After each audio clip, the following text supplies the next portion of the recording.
13th, 2018. And we're so glad that you could join us once again, coming up on Thanksgiving. We want to welcome as our guest today, Levi Rickert, who is the publisher editor of NativeNewsOnline.net. And Levi and I go way back. I've known him for more than 30 years. It's good to have you again on Time to Talk. I think you were on maybe 30 years ago, actually. So it's good to see you. We were much younger, weren't we? Yes, just by a little bit. It's good to have you, Levi. And we want to talk about the Native American perspective regarding Thanksgiving, and also Native American issues and some myths and some facts. And we invite you to call in because this is a good time to learn. You know, Time to Talk is all about education, information, and positive entertainment. So it's a good time to ask your questions and not feel like, oh, I don't know if that's a good question or if that's okay. Not that Levi is answering for all Native American people, but he certainly has an extensive background. And you are Native American as well and a leader in the community. And you're on the Grand Valley, two Grand Valley committees, right? Tell us about those committees. I'm actually on the Grand Valley Advisory Council, and that has been in effect for about 10, 12 years now. And our council really has helped provide advice to the management leadership at Grand Valley State University, all in the hopes of really increasing more American Indian Native student involvement there.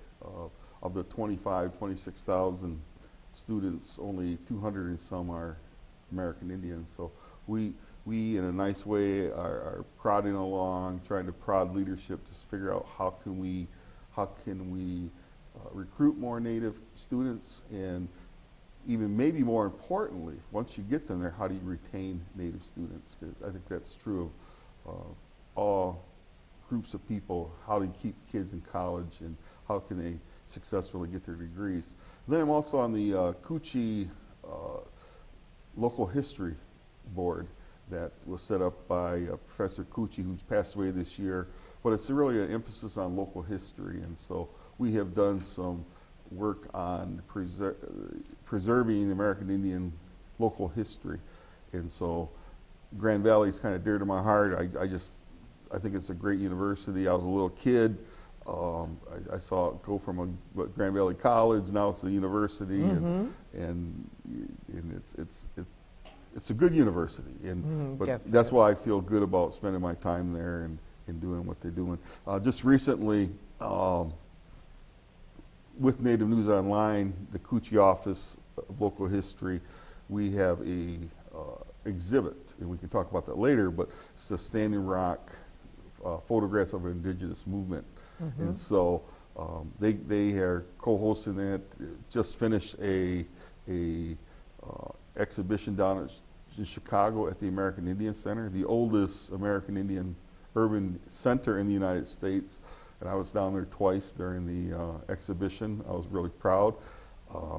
It's going to go be at Northwestern University Library very shortly, and the details are going to be worked out, I think maybe within a week or two. And then the exhibit's going to go to the Grand Rapids Public Library soon. So it's really exciting. That will be very exciting. Yes, yes. And educational. Yes, yes. And I should say that you're a member of the Potawatomi Nation. Band. I'm a Prairie Band Potawatomi Nation. I am in just for history for the viewers.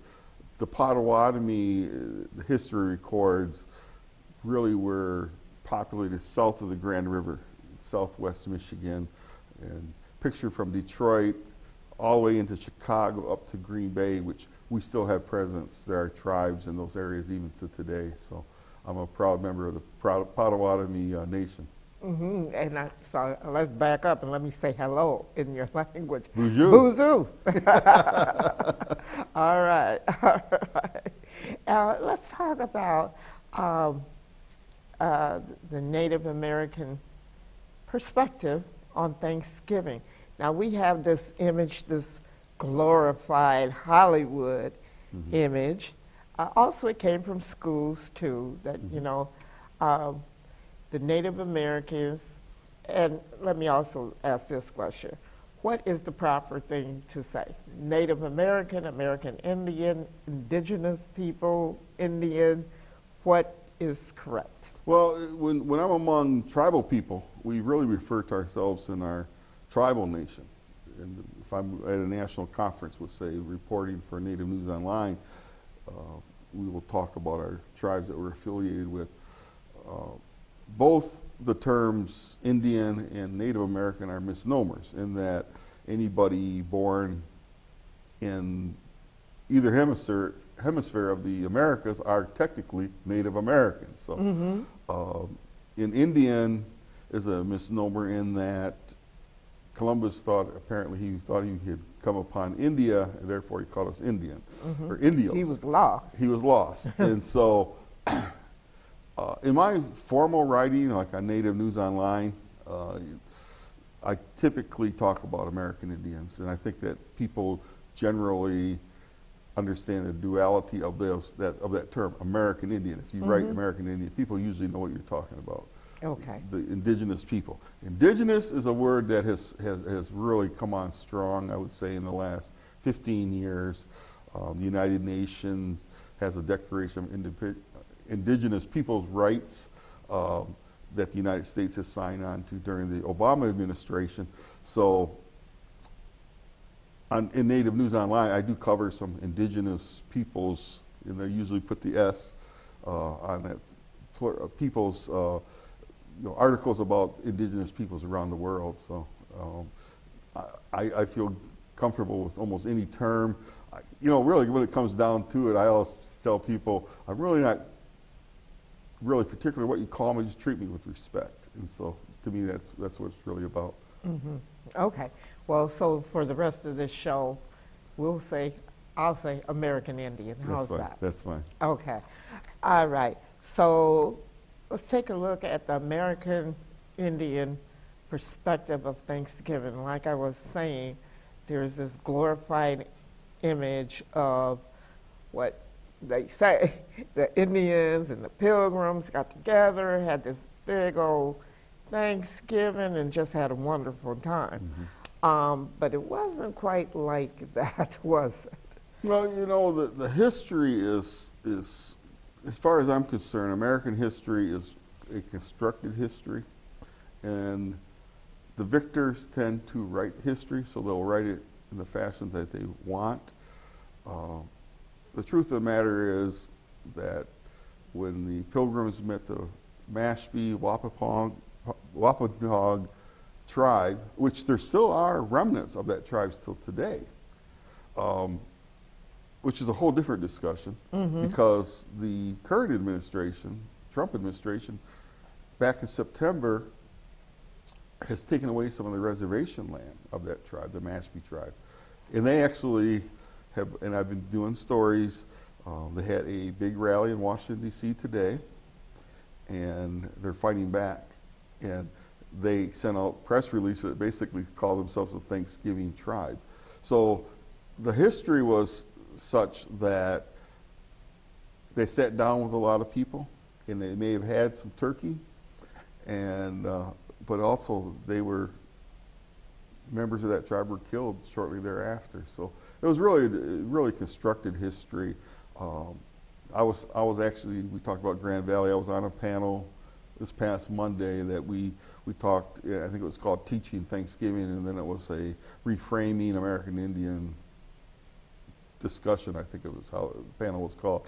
And what maybe the takeaway from that is that we as Native people really don't like when school teachers, I'm using them as an example, and I'm not anti-teacher at all. However, we want them to do the right thing when it comes to teaching about our history.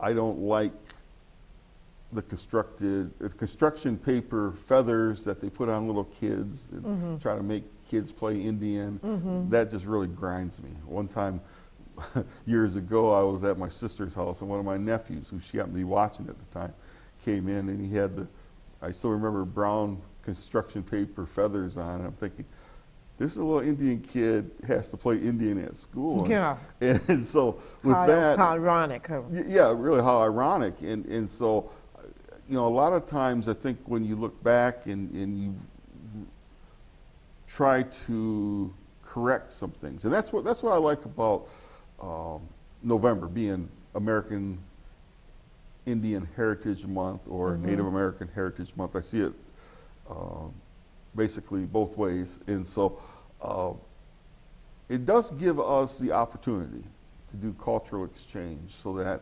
Native people can come in and hopefully help set the record straight, present more of an accurate picture or portrayal of who we are as Native people today. We're still alive, we have survived. Some cases doing very well, other cases maybe not. There's still a lot of poverty, there's still a lot of high rates of suicide, highest rate of suicide among any racial ethnic group in the United States.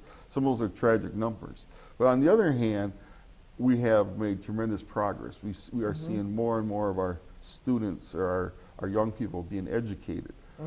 We just had elected to Congress. Elected to Congress. I was one of my joys of this year. I was able to be at the election celebration for Sharice Davids, who won the Kansas congressional seat, the third district congressional seat in Kansas just last week, Tuesday, and I was there. That was a major triumph. It was a triumph, and what happened was the networks called the election 1 hour before she came out on stage, so there's a whole hour of high, intense electricity in the room. The idea that we would see on stage the first female American Indian Congresswoman elected ever. Now, the good news to that was within 1 hour, there was another one elected, Deb Haaland, down in Albuquerque. So we actually will have two come January 3rd in the 116th Congress, two American Indian females. Oh, wonderful. And so I just got done writing a story about it today, and you know, looking at their history, they both overcame tremendous odds. In the case of Sharice Davids, she was raised by a single working mother who had military experience and became a postal worker. And Sharice is a strong proponent of public education. The night of her election victory speech, she said, "I am today who I am because of public education. I will go to Congress and fight for public education." Well, that, RG, to me, transcends the fact that she's a Native, but it really speaks to somebody who in this country, given the tone of what's happening in Washington, D.C. right now, can go represent those of us who know the importance of public education. I mean, I went to Wyoming Rogers. Voice I went to Wyoming Rogers, and I think I got a really good education there.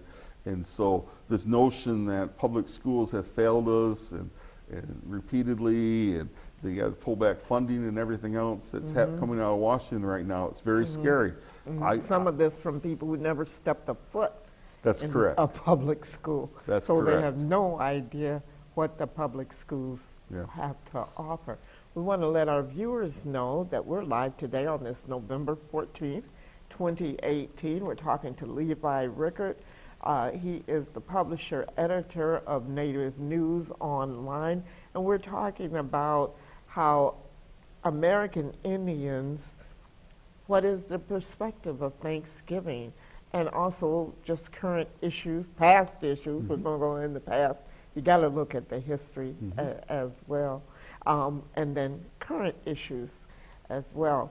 So, so that had to be a proud moment for many, many people, even non-Native people. Oh, it was, and that there's an excitement, and I think that the results of last week's elections were that over 100 women were elected to Congress, first time ever. That was too cool. So it's not just the Native women; there were two, but women throughout the United States who basically got mad, I think, in some cases, and said, "We're going to fight back. We're going to resist." But you can't just talk about resisting. You have to have action. Yes, and you have to do get it. out and You have to do it in a something. constructive way. It's Yes, not. yes. If you really object to something that's happening with the government, you can't just get mad about it And complain. complain, And do nothing. and shoot a bunch of posts on Facebook or social media. You need to really get out there and figure out how to win congressional seats or win for people who know will go in and be voices for us. And that's the key, having voices out there for us in Washington, D.C. Okay. Let's also look at some more myths regarding American Indians. A myth is that there are no more American Indians, or the few that are around are on reservations. Well, Is that a myth you've heard?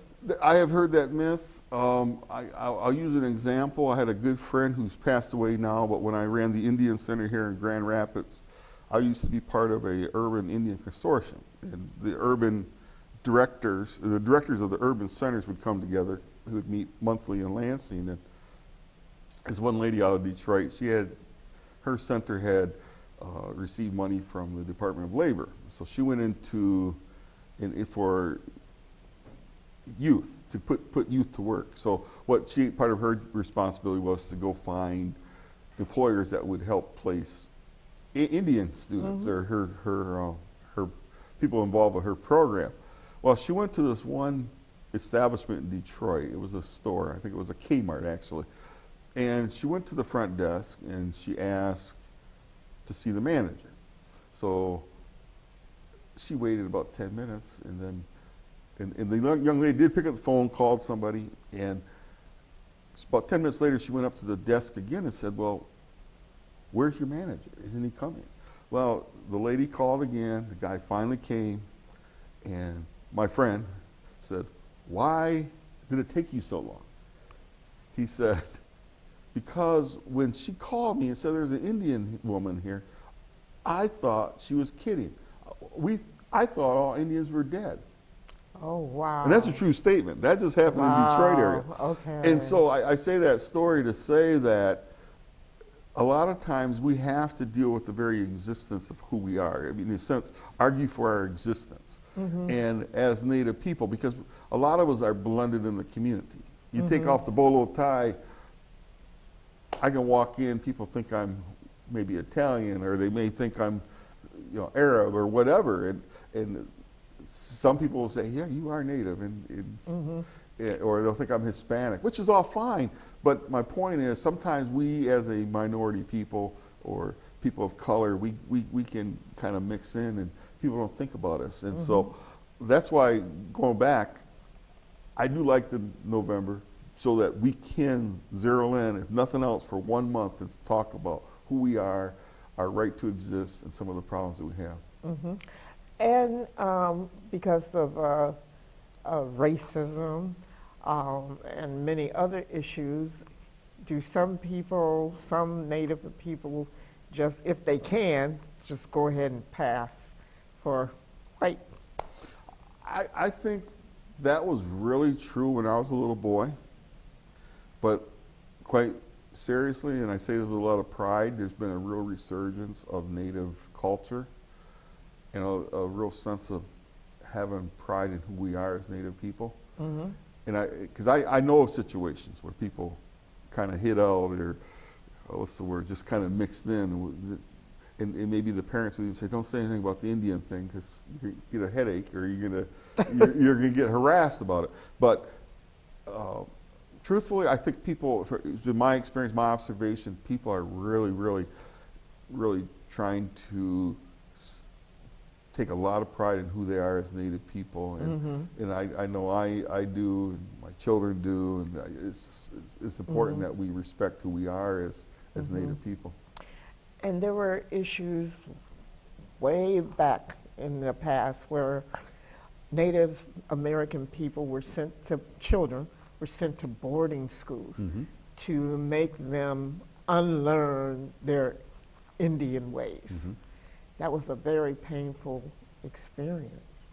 Yes, and it lasted for about 100 years.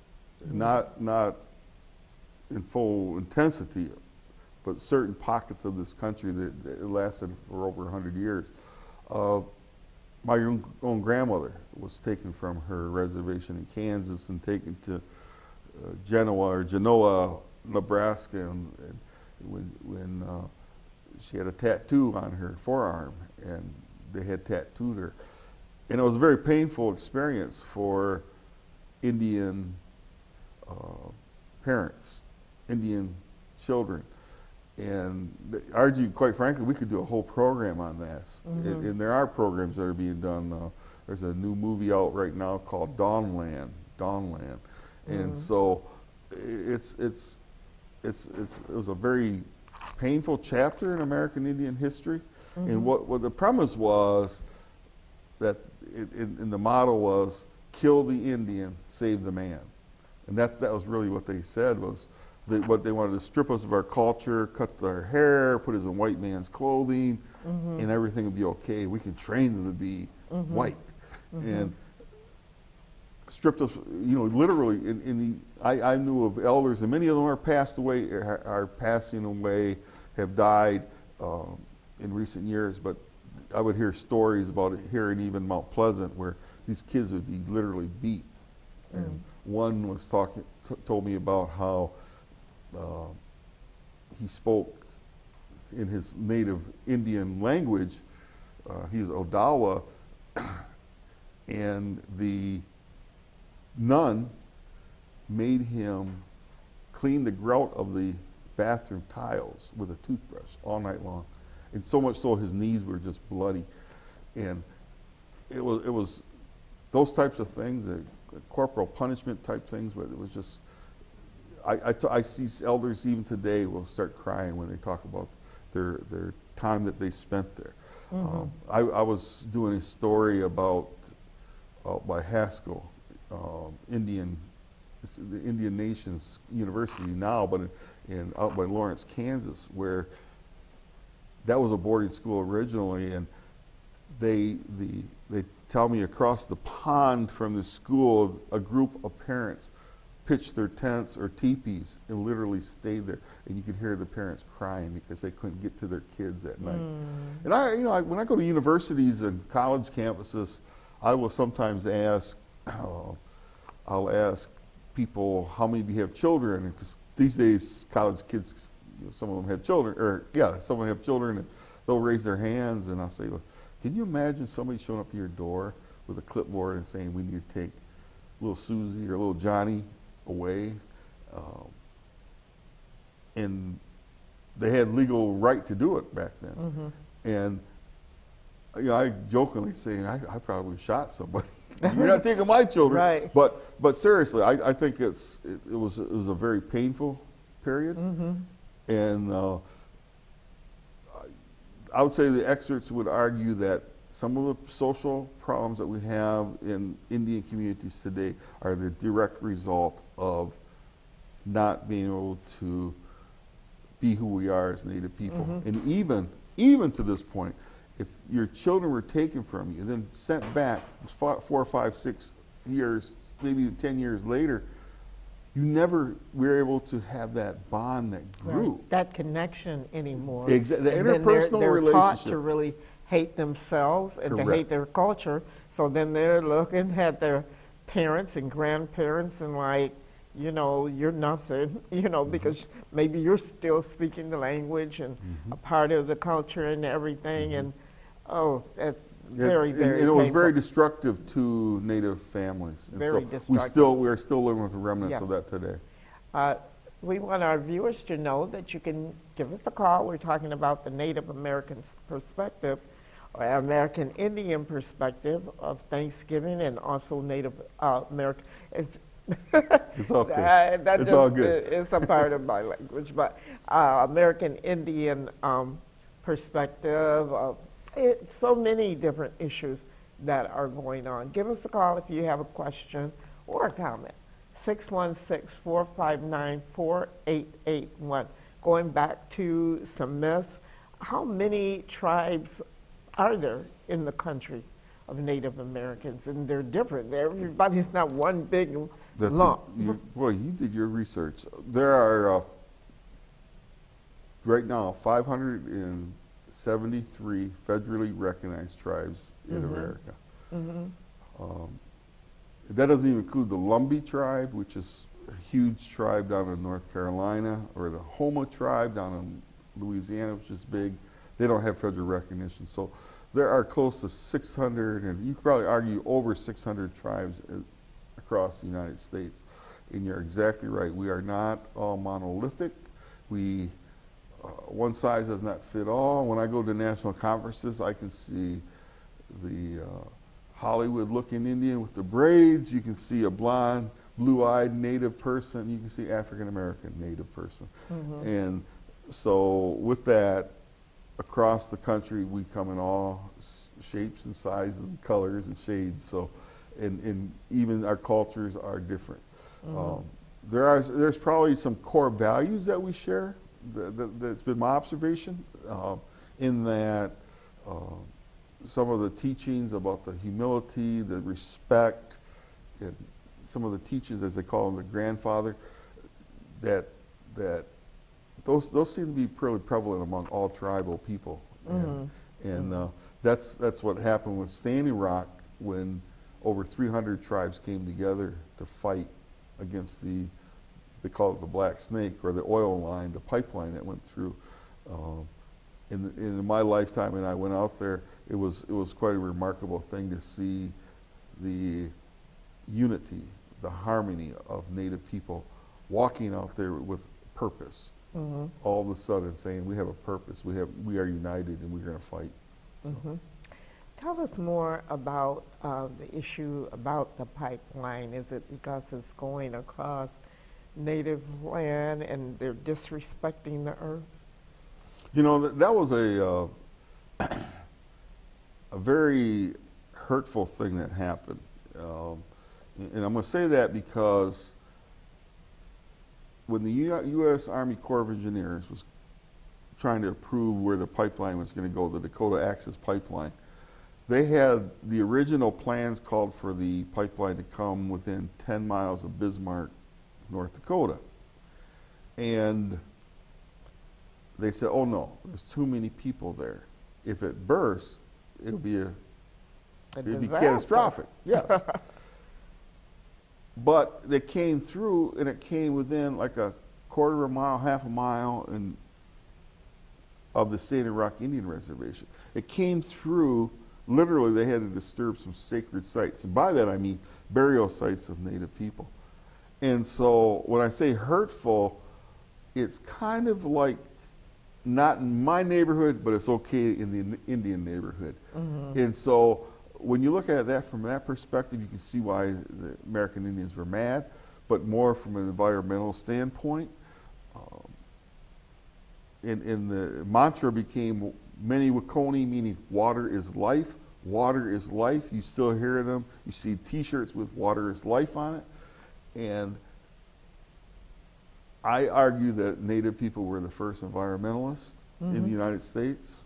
Because they respected the We earth. respected Mother Earth. We still had the philosophy, protect Mother Earth for 7 generations hence. And so all that And what fed you in. take from it, give back to That's it. correct. And so what you saw out there was united front by Native people, indigenous people of this land, and I've heard that from the Arctic Circle all the way down to the tip of North or South America, Indian tribes, Native tribes came to Standing Rock to fight for that, all right. for the common good. Okay. We're talking to Levi Rickert, who is an American Indian himself, and also the publisher and editor of Native American News Online. Native News Online. Native News Online. I was testing you to see if you remember. NativeNewsOnline.net. Correct. Yes, and you can go on there 24 hours a day. A lot of news about what is happening all over the world with Native peoples. The people who do live on reservations, what is life like on reservations? Because I know there must be a lot of poverty and health issues and substance abuse and drug issues. I think that and where are there are some reservations. Are they more in the West? Well, some reservations that are like third world living conditions, where you literally see dilapidated housing. Many of them were maybe built for a family of 4, up to 18, 20 people live in them. Sometimes no running water, poor electricity if they have electricity at all. A major lack of broadband internet coverage on Indian reservations. And there's, like I said, third world living conditions. So we have a lot of work to do in this country. And you know, on the other hand, there are very prosperous tribes, and some of the tribes that have benefited as a result of Indian gaming. And whether you argue the moral good or bad of gaming, the reality is that is the means of which the United States of America, the U.S. Congress in 1988 allowed for Indian gaming to take place. And so, but there's a myth in there too that all American Indians get money from gaming, as you say, you know, the casinos and everything. That's not true. No, that's not true, because some like the Hopi Nation, because of their ceremonial spiritual beliefs, will never have it. They won't have it. There have been some, in what's the old line by J.W. Marriott about success? Location, location, location. There are some locations just are not real conducive. They don't have enough population base to have it to be beneficial. Which tribes do have it? Let's say here in Michigan. Well, I think in Michigan we have some very prosperous tribes in that. I know that right here just south of Grand Rapids, the Gun Lake tribe has done extremely well with their casino. The New Buffalo, the Four Winds Casinos has done extremely well. Fires Keepers is thriving. Soaring Eagle has done very well at Mount Pleasant. You have Little River, Traverse City, the Turtle Creek is doing really well. So, how does that work? Is it not just the people who run the casinos, the gaming themselves, but if you're a member of that tribe, do you get revenue or something? Each tribe is different. If you can prove it? Each tribe is different, and each tribe is a own legal entity in itself. More correctly, each tribe is a sovereign nation, recognized by the U.S. Constitution as a domesticated nation within the nation. But with that, as if any municipality or different states have different rules, so it is with tribal governments, and they're all ruled the same. Some tribes actually have what they call per capita payments, where some of the tribal members are sent a stipend or a per capita payment, is technically what they're called, maybe either on a monthly or quarterly basis. But in some tribes have elected, they said, no, we're going to keep it in. We're going to keep it in-house, and we're going to use it for programs like senior housing, elders, lunches, schools, education, that type of thing. And depending on the prosperity of the tribes, you know, tribal councils get to decide, you know, basically how much money should be given out for the per capita payments. So, we're going to put your cover of your website up so that people can see that. But when you were talking about African Americans and American Indians, you know, many, and I know you've heard that, that many African Americans say, I got Indian in my blood, you know. Hey, RJ, I say this kindly, the majority of African Americans I encounter in life have said they're Native or Indian, so. And I'm okay with it. Okay. And how do you research something like that if you wanted to research that? You know, there's a good website. You go to the state of Michigan, go to the American Indian site, and there's a fine document on there called Tracing, I think it's called Tracing Your Indian Heritage or Ancestry. And you go to Michigan, you know, michigan.gov, you know, in that little search section, go American Indian, and then you can just keep looking for it. But you can search your tribal identity, and typically what happens is you have to come up with a family tree, and if you can figure out what tribe you're close to, and you can call the tribal office, the enrollment office, and kind of do it that way. And a lot of times people are very successful. I will caution people, it can be very frustrating if you can't, if you know what you know, but you can't prove it per se. It can be very difficult. It can be I'm trying to say, a little emotionally rigorous, hurtful experience. People have shared that with me, where maybe because of the courthouse burning or whatever, the records just aren't really intact like they should be. But you know what you know, and so it can be very very painful. Why do you think America treats Native, or rather American Indians, so bad? Oh, that's a loaded question. I mean, I think it's I think that it's, and I don't want to speak in general terms, but they're really aggressive people that, were basically looking to kill us.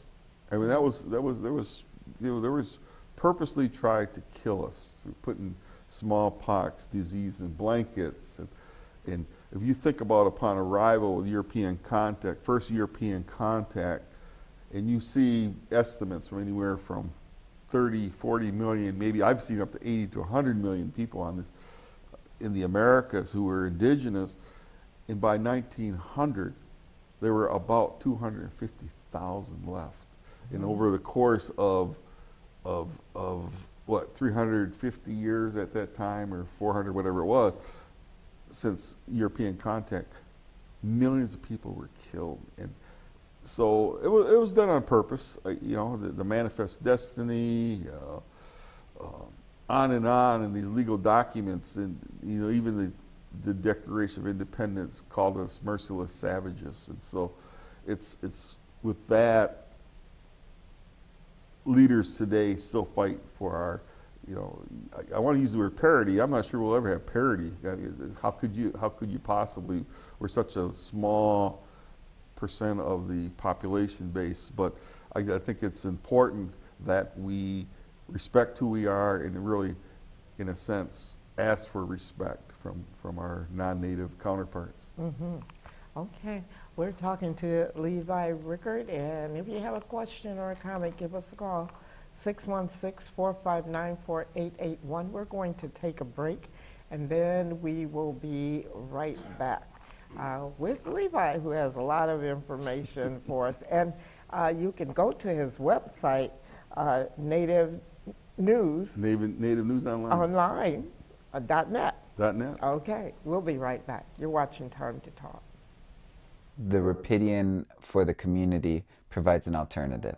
To be the eyes of somebody who's not there. It's more honest, more authentic, and more true. And you do have the freedom to talk about things because they're things that need to be talked about, not because they'll get readers or viewers or clicks. Sometimes it feels intimidating to write a news story or to write a story about a community issue. What I love about the Rapidian is that they make it really simple and easy. So it's not like you have to meet this deadline by this time. I'll be eating a sandwich in one hand, and then I'm like typing in the other. I love the freedom to be able to write from wherever. I think it's a really powerful experience when people are able to tell their story and to be heard. Anyone can have a voice. Anybody can speak. It's a platform for the community to tell its own story in a very authentic way, and that's powerful. A community has to be involved in order for it to be sustainable. And so it tells you something about our community.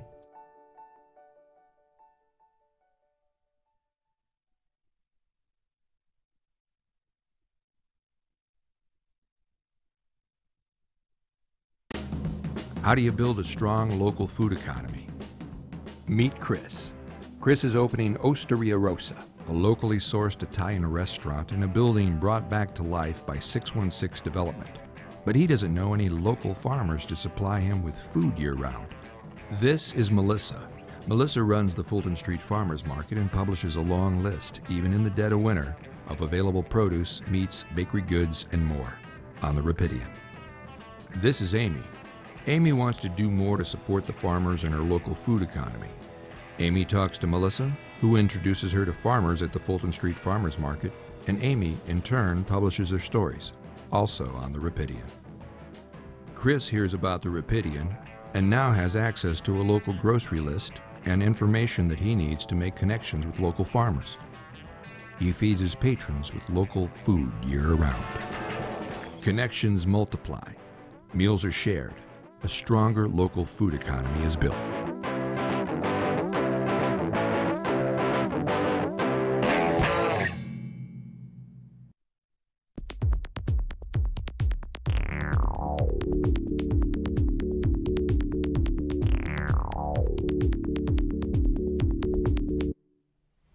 Hi, welcome back. We're going to put up the homepage of nativenewsonline.net, and the publisher is right here. Tell us what we're seeing, Levi. Well, you're seeing the homepage for Native News Online as it is currently on Wednesday, the 14th of November. Native News Online, we publish 5 to 6 stories every single day. Maybe not so much on Christmas or Thanksgiving, but basically 365 days a year. And it is, share what's going on. Yes, Native News Online has some 400,000 plus likes, followers on Facebook. Oh, that's a lot. Twitter, we have 53,000 plus. It's one of the most read daily Native news sites in America. And okay, great. How do American Indians celebrate Thanksgiving? You know, I think that it's a good question, and I know that when about 40 years ago, maybe 38, give or take, a group out in Alcatraz Island, and then a group in Plymouth, Massachusetts, go and protest every year. I would say, by and large, many sit down with turkey like everybody else. But I think that you may do it with a different sense of knowledge of what the day really means. I mean, whether you're American Indian, you're Christian, Jewish, or whatever religion you may be, we are taught to be thankful. So I think that I, for one, am glad that there is a day to be thankful. I don't buy into the myths of everything was this constructed history of the Pilgrims and Indians getting along really well. History taught us it was not quite accurate. So, but by and large, I think that people still celebrate time. Most people are off that day, and they sit down with their loved ones and enjoy a nice meal. Enjoy spending time with their families. I know people are different and diverse, even within the American Indian culture, but what are some of the religions that people practice as American Indians? Well, there are and a lot of them, the people I know who are what you could consider traditionalists, don't necessarily even call it a religion, but they'll call it their ceremonies. Or they'll go to ceremonies, and then they will have the teachings that often enough, and you see this in various religions, that creation stories tend to be very similar. Most religions or spiritual groups have some of the same belief systems. There's a higher being within the Indian culture. Those who go to ceremonies, instead of calling him Jesus or God per se, they refer to that supreme being as the creator and the creator of Mother Earth. And so there are a lot of parallels there. And there are some Native people who have, and they call it using the contextual means of mixing Christianity with some of the ceremonial practices. And it's unfortunate that Christianity was used against American Indians. Okay, now we, not all the time, but it was. You know, okay, now we're going to get you to kind of see us as your brother, and then we're going to kill you. Yeah, and I've written, and I get a little pushback sometimes. They think I'm writing too strong, but in my writings I have used phrases such as, they came with a Bible in one hand, and if they couldn't save us, they had a gun in the other, and then they killed us. And that really grinds at some people. But in reality, that's really the truth. I remember reading Bury My Heart at Wounded Knee, which was very popular. Dee Brown wrote it, and it's been out, I think, what, 25, 30 years? And these years go by so quickly, but I can't remember exactly when it was published. But people know when you say Bury My Heart at Wounded Knee. Well, there's a chapter in that book that talks about back in 1890, where 3 days, I think it was 4 days after Christmas, they went and killed, massacred at Wounded Knee, up to 300 elders, mothers, children, people, native people, Lakota people, and left them for dead out in the frozen fields. And some of the wounded they took to a church back, I think, at Pine Ridge. And I remember Dee Brown wrote that up above on one of the walls of the church where they brought them, it said peace on earth, because they were still celebrating Christmas. And I always thought about that in terms of the coming together of two people, Christians and Native people. And Wounded Knee back then was as a result of the Calvary went after people for, they wanted to do the sun dance and those types of ceremonial practices. So you think about that, and I think, peace on earth, and this is what they did to our people. And, so, Wow. and as a Christian, I question that. So. Okay, some peace. We're live today on this November 14th, 2018. Thanksgiving is coming up next week. And we're talking about the Native American perspective, American Indian perspective of Thanksgiving, and also just looking at some history and what's going on currently. There's a lot of things going on, and you can find out by looking online at nativenewsonline.net. And we have a phone call now, Levi. So, caller, are you there?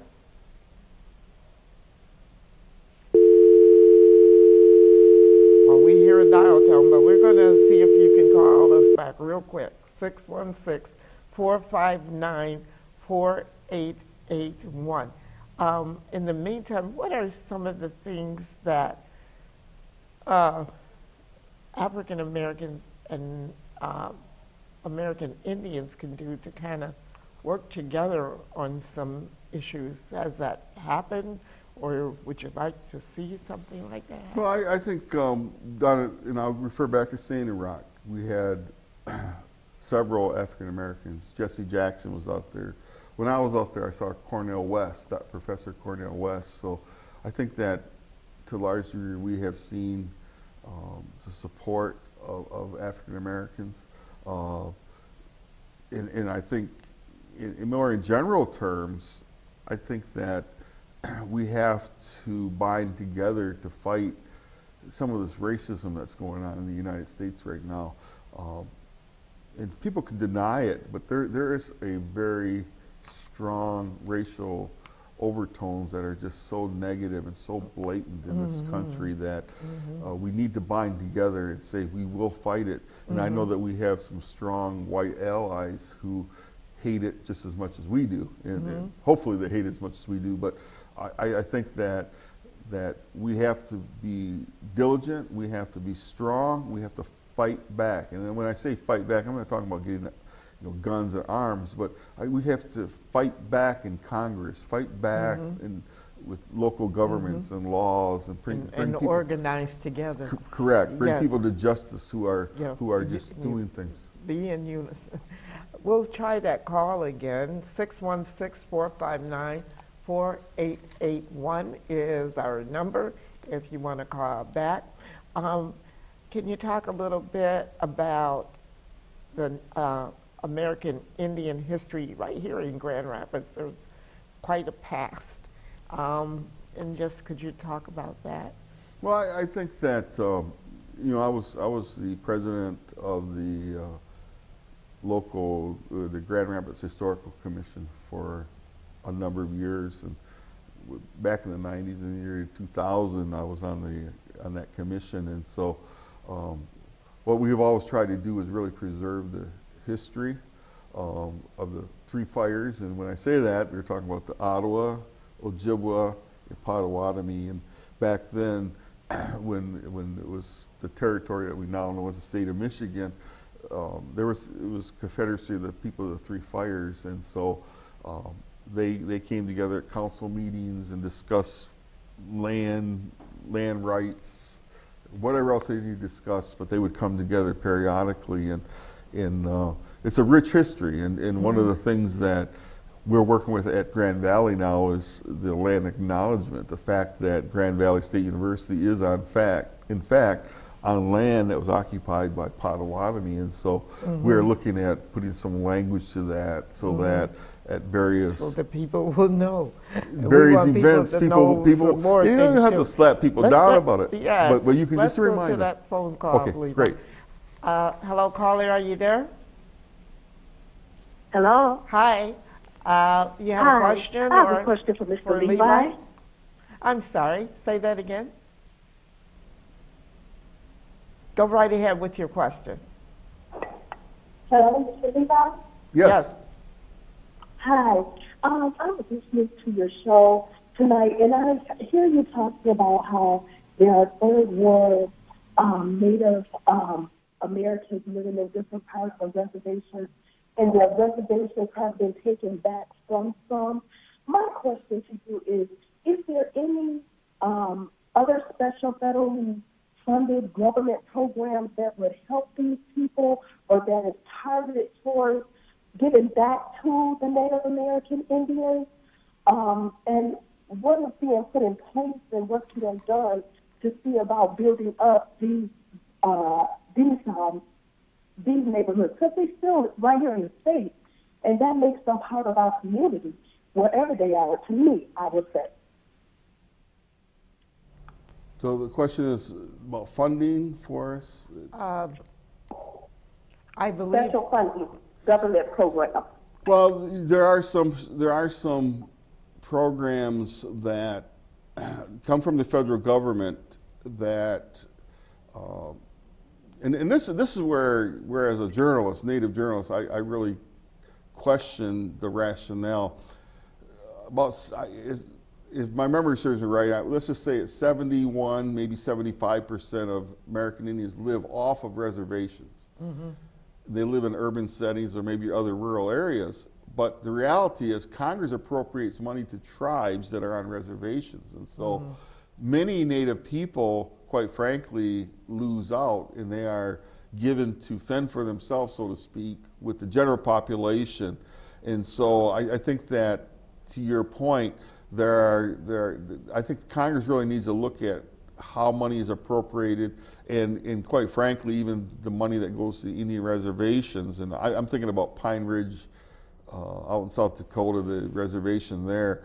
They get X amount of monies, we'll say from HUD every single year, but it's not enough. It's just enough to maybe patch some roofs, but they're still really underserved, or there's not enough houses, and so there's more money needs to be appropriated to American Indians. There's just no two ways about it. So that's a good question. Yes, it's a very good question. Thank you for your call.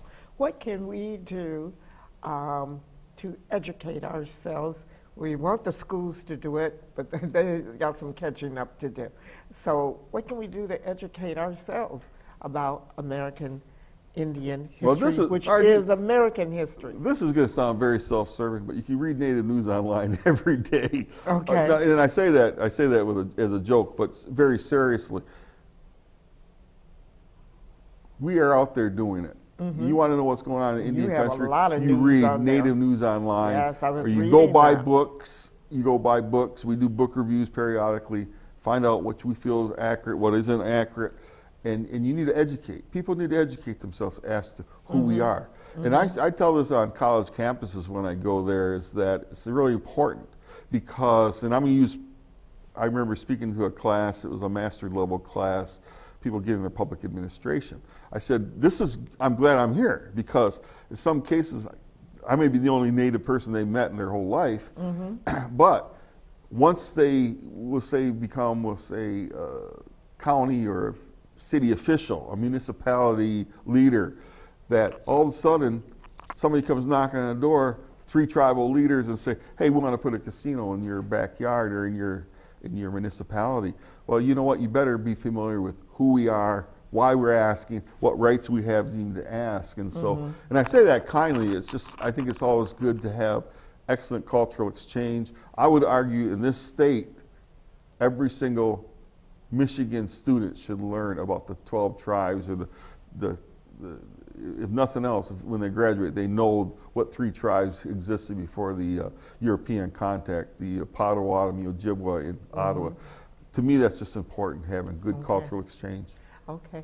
Tell us a little bit, as we get ready to close, about powwows and what they are, and if you're non-Native, how to be respectful if you come.